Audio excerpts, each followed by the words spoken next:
Shalom, selamat pagi, semangat pagi Bapak Ibu dan saudara-saudara yang dikasihi oleh Tuhan Yesus Kristus. Opa Oma anak cucu yang diberkati oleh Tuhan Yesus Kristus, kita mengucap syukur dan berterima kasih. Dalam seluruh perjalanan hidup kita, kita boleh senantiasa merasakan dan mengalami kasih setia Tuhan yang tidak pernah berkesudahan dalam perjalanan hidup kita ataupun bersama dalam kehidupan keluarga kita. Dan teristimewa secara khusus pada pagi hari ini kita boleh jumpa lagi dalam Sapaan Pagi Bahtera Kasih. Kita bersyukur untuk itu sebagai orang percaya karena firman Tuhan senantiasa menjadi landasan di dalam kita memulaikan seluruh kegiatan dan aktivitas kehidupan kita.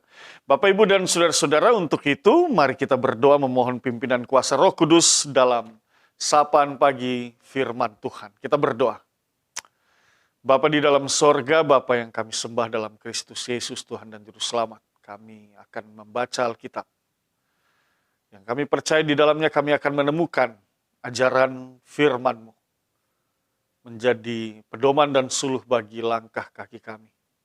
Agar apa yang kami perbuat, apa yang kami lakukan, semuanya berdasarkan pada kehendak Tuhan. Dengan rendah hati kami mohonkan bersabda dan berfirmanlah, kuasailah kami dengan Roh-Mu yang kudus. Dalam nama Tuhan Yesus kami berdoa dan mengucap syukur. Amin. Bapak, Ibu, dan saudara-saudara, Opa Oma anak cucu yang diberkati dan dikasihi oleh Tuhan Yesus Kristus, Injil Markus pasal 2, ayat 1 sampai dengan ayatnya yang keempat menjadi bacaan kita pada pagi hari ini. Di bawah judul perikop orang lumpuh disembuhkan, Injil Markus pasal 2 ayat 1 sampai dengan ayat yang keempat, mari kita baca bersama-sama, kita mulai. Kemudian sesudah lewat beberapa hari, waktu Yesus datang lagi ke Kapernaum, tersiarlah kabar bahwa ia ada di rumah. Maka datanglah orang-orang berkerumun sehingga tidak ada lagi di tempat, bahkan di muka pintu pun tidak, sementara ia memberitakan firman kepada mereka. Ada orang-orang datang membawa kepadanya seorang lumpuh digotong oleh 4 orang. Tetapi mereka tidak dapat membawa kepadanya karena orang banyak itu. Lalu mereka membuka atap yang di atasnya. Sesudah terbuka mereka menurunkan tilam tempat orang lumpuh itu terbaring. Demikian pembacaan Alkitab. Bapak, Ibu, dan saudara-saudara, Opa Oma anak cucu yang diberkati dan dikasihi oleh Tuhan Yesus Kristus. Mari kita lihat bagian bacaan ini secara khusus pada ayatnya yang kedua. Di sana dikatakan, maka datanglah orang-orang berkerumun sehingga tidak ada lagi tempat, bahkan di muka pintu tidak. Sementara ia memberitakan firman kepada mereka. Ketika orang-orang mendengar bahwa Yesus datang lagi ke Kapernaum, ada banyak orang yang berkerumun untuk melihat dan berjumpa dengan Yesus. Pendek kata mau dikatakan bahwa ajaran dan mujizat yang Tuhan Yesus lakukan itu telah membuat banyak orang ingin berjumpa dan ingin mendengarkannya. Gitu ya. Bapak, Ibu, dan saudara-saudara, dan ini yang menarik buat saya bahwa orang yang berkerumun di tempat itu oleh karena mereka mendengar kabar bagaimana Yesus mengajar tentang Injil Kerajaan Allah, bagaimana ajaran-ajaran Tuhan Yesus itu mendatangkan sukacita, damai sejahtera, ketenangan dalam hidup mereka, mendatangkan pengharapan, mendapatkan kejelasan dalam ajaran-ajaran Taurat, bagaimana kehadiran Yesus itu juga mendatangkan kesembuhan dan pemulihan sehingga sekalipun banyak orang berkerumun pada saat itu, firman Tuhan menceritakan ada orang-orang datang membawa kepadanya seorang lumpuh digotong oleh 4 orang. Mereka merindukan, mereka menginginkan ada kesembuhan yang boleh mereka alami, ada mujizat yang mereka alami, kesembuhan dari seorang yang lumpuh itu. Sehingga kita tahu cerita ini bahwa mereka melakukan cara yang tidak biasa. Di ayat 4 dikatakan, tetapi mereka tidak dapat membawanya kepadanya karena orang banyak itu. Lalu mereka membuka atap yang di atasnya, sesudah terbuka mereka menurunkan tilam tempat orang lumpuh itu terbaring. Jadi dengan begitu kreatifnya mereka menemukan cara yang penting sehingga mereka dapat berjumpa dengan Tuhan Yesus. Nah, Bapak, Ibu, dan saudara-saudara, kerinduan yang luar biasa saat ini dalam bacaan kita ini, apakah masih ada di dalam diri kita pada hari ini? Masih adakah kerinduan di dalam kehidupan kita untuk berjumpa dengan Tuhan Yesus, mencari Tuhan Yesus, ingin mendengarkan firman-Nya, ingin merasakan eh, kuasa penyembuhannya, ingin merasakan pengalaman beriman bersamanya? Apakah itu masih ada di dalam diri kita pada hari ini? Kalau pada masa lalu mungkin ada banyak motivasi yang muncul. Orang ingin melihat dia siapa itu Yesus. Orang ingin berjumpa dengan dia karena ajarannya, oleh karena kesembuhan-kesembuhan yang ia lakukan. Oleh karena mujizat-mujizat yang ia nyatakan, oleh karena ada ketenangan, kedamaian, ada kejelasan tentang Taurat yang diajarkannya. Ada banyak motivasi orang dalam berjumpa dengan Tuhan Yesus. Tetapi satu hal yang pasti, mereka rindu berjumpa dengan Tuhan Yesus. Mereka mau berjumpa dengan Tuhan Yesus. Persoalannya adalah apakah hari ini masih ada kerinduan untuk berjumpa dengan Tuhan Yesus, ingin mengetahui Tuhan Yesus itu siapa? Adakah itu? Bapak, Ibu, dan saudara-saudara, saya kira ada dua hal yang penting untuk kita renungkan pada pagi hari ini. Bagaimana kerinduan manusia untuk mendengar dan berjumpa dengan Tuhan Yesus itu dapat terjadi melalui kehadiran kita sebagai orang-orang percaya. Nah, ini dia. Bapak, Ibu, dan saudara-saudara, kita diutus di dalam dunia ini adalah dalam rangka juga bagaimana kita bisa menjadi surat Kristus yang terbuka melalui hidup kita, melalui berbagai aktivitas kita, perbuatan, perkataan, dan pikiran kita. Orang dapat mengenal siapa itu Tuhan Yesus, apa itu isi ajarannya. Melalui perjalanan kehidupan, perilaku hidup kita, orang mengenal dan mendapatkan sukacita dan mendapatkan damai sejahtera, ada pengharapan di sana.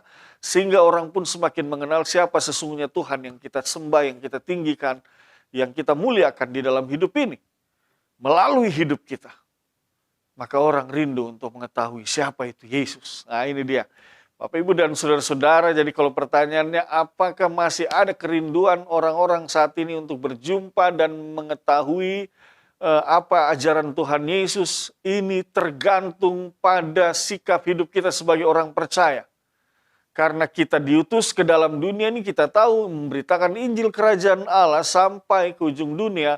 Persoalannya, sudahkah itu kita beritakan melalui kehidupan kita, sehingga sekali lagi melalui kehidupan kita orang mengenal siapa Tuhan dan Juru Selamat kita. Nah, catatan kritisnya adalah jangan sampai kita tidak menyadari hal itu, bahwa kita tidak menyadari kehadiran kita di dalam dunia ini salah satu tujuannya adalah memberitakan Injil Kerajaan Sorga melalui kehidupan kita, sehingga mereka yang belum percaya, mereka dapat percaya, mereka yang belum mengenal, mereka dapat mengenal siapa itu Tuhan dan Juru Selamat kita. Nah, ini menjadi perenungan buat kita semua, Bapak, Ibu, dan saudara-saudara. Tetapi satu hal yang pasti kita mau diajarkan pada pagi hari ini, ingat satu hal, yang pertama bahwa mari berilah dirimu seutuhnya, agar setiap orang yang berjumpa denganmu itu dapat mengenal dirimu, dan dapat mengenal siapa Tuhan dan Juru Selamat yang kau tinggikan dan kau muliakan. Berilah dirimu dalam pekerjaan memberitakan Injil Kerajaan Allah melalui perbuatan, perkataan, dan pikiran. Melalui perilaku hidupmu, maka sesamamu manusia akan mengenal siapa itu Tuhan Yesus. Melalui hidupmu, maka mereka dapat merasakan sukacita, damai sejahtera yang Tuhan berikan kepadamu. Mereka pun dapat merasakan melalui kehadiran. Melalui hidupmu, maka orang-orang yang belum mengenal Kristus pun dapat mengenal Kristus, oleh karena di sana ada damai sejahtera, ada pengharapan, ada rasa tenang, ada rasa aman, karena engkau hadirkan dirimu untuk membawa semua berkat-berkat Tuhan itu dalam kehidupan sesamamu. Sekali lagi, Bapak, Ibu, dan saudara-saudara, biarlah dirimu atau jadikanlah dirimu, berikanlah dirimu untuk menjadi alat Tuhan di dalam mendatangkan sukacita, damai sejahtera, rasa aman, rasa tenang. Dan melalui hidupmu sekali lagi orang mengenal siapa itu Tuhan Yesus. Sehingga ada kerinduan orang untuk senantiasa berjumpa denganmu.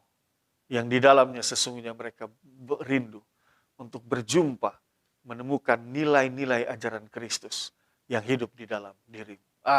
Ini dia, Bapak, Ibu, dan saudara-saudara.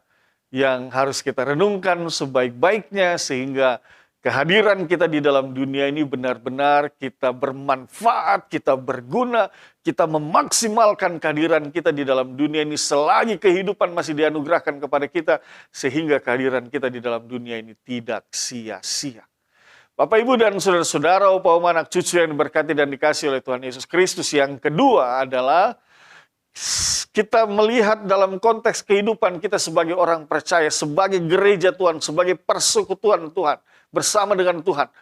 Yang mau direnungkan dalam kebersamaan kita sebagai gereja Tuhan adalah kita yang sudah percaya, masihkah ada kerinduan kita untuk mau berjumpa dengan Tuhan Yesus di dalam ibadah, di dalam doa, di dalam membaca Alkitab, di dalam kita menjalani hari-hari kita dengan orang-orang yang seiman dengan kita. Adakah kerinduan itu? Contohnya saja, kita rindu untuk beribadah, kita rindu untuk berdoa, kita senantiasa rindu untuk membaca Alkitab. Dalam tuntunan kuasa Roh Kudus kita terconnecting, kita terhubung dengan kuasa Tuhan, dengan Tuhan, sehingga memampukan kita memahami dan mengerti di dalam setiap firman yang dibacakan atau firman yang kita dengar. Adakah kerinduan itu di dalam diri kita? Ini menjadi pertanyaan Bapak, Ibu, dan saudara-saudara hari ini. Dari dulu sampai hari ini. Maka firman mengajarkan bahwa pada masa lalu ada banyak orang yang rindu untuk mendengar firman. Pada masa lalu banyak orang rindu untuk mengalami mujizat. Pada masa lalu banyak orang yang rindu untuk berjumpa dengan Tuhan Yesus. Dan hari ini diajarkan kita diutus agar orang lain rindu untuk melihat siapa Tuhan dan Juru Selamat dan mengenal siapa Tuhan dan Juru Selamat kita. Dan pertanyaannya adalah, apakah dirimu sendiri mempunyai kerinduan itu? Bapak, Ibu, saudara-saudara, Opa, Oma, anak cucu yang diberkati dan dikasih oleh Tuhan Yesus Kristus. Firman ini mau mengingatkan kepada kita semua. Milikilah kerinduan itu. Tetaplah engkau berada di jalan Tuhan. Tetaplah engkau berada di dalam komitmen iman percayamu kepada Tuhan Yesus Kristus. Merindukan untuk berjumpa dengan Dia. Merindukan untuk bersekutu bersama dengan Dia. Merindukan untuk membaca dan mendengarkan firman Tuhan.